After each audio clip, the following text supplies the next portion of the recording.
Imagine this, you're at a concert, surrounded by thousands of people, and suddenly a song comes on that feels like it was written just for you.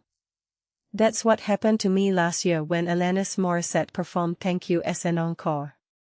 My mom, who's been singing along to her since the 90s, leaned over and whispered, "I really hope she plays this." And when she did, it wasn't just a performance, it felt like a moment of pure, unfiltered connection. But here's the thing, this song isn't just a fan favorite. It's a mirror to Morissette's soul, and it's telling us something about the power of gratitude in a world that's constantly trying to make us angry. Let's talk about Thank You for a second. It's one of those tracks that sneaks up on you. You think you know the story behind it, but then you hear Morissette explain that she wrote it after returning from India, during a rare moment of stillness. That's what makes this really interesting to me. In an era where artists are always on the move, constantly touring, constantly feeding the machine, Morissette carved out space to reflect. And what did she find? Gratitude.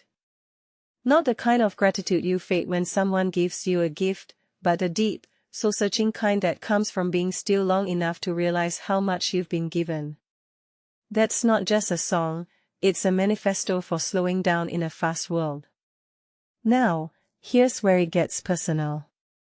My mom and I have this weird bond through Jagged Little Pill. She'd sing along to "You Oughta Know" in the car, and I'd roll my eyes at her dramatic interpretations. But when we finally saw Morissette live, it was like watching a time machine. The energy in the crowd wasn't just about nostalgia, it was about healing. Morissette's anger, which she's always been so open about, isn't just rage anymore. It's love. Love that's been hurt, love that's been tested, but love that keeps coming back stronger. And that's what makes her concerts feel like spiritual experiences.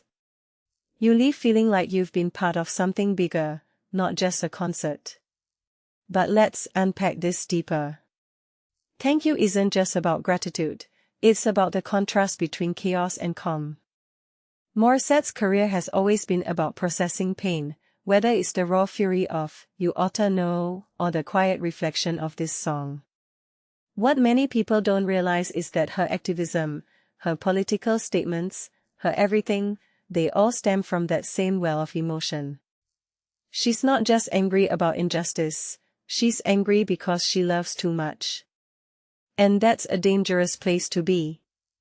It's the kind of love that gets you arrested, that gets you fighting for causes you might not even agree with. But it's also the kind of love that creates art that lasts. Here's a thought, what if the reason Thank You works every time is because it's the only song where Morissette stops fighting?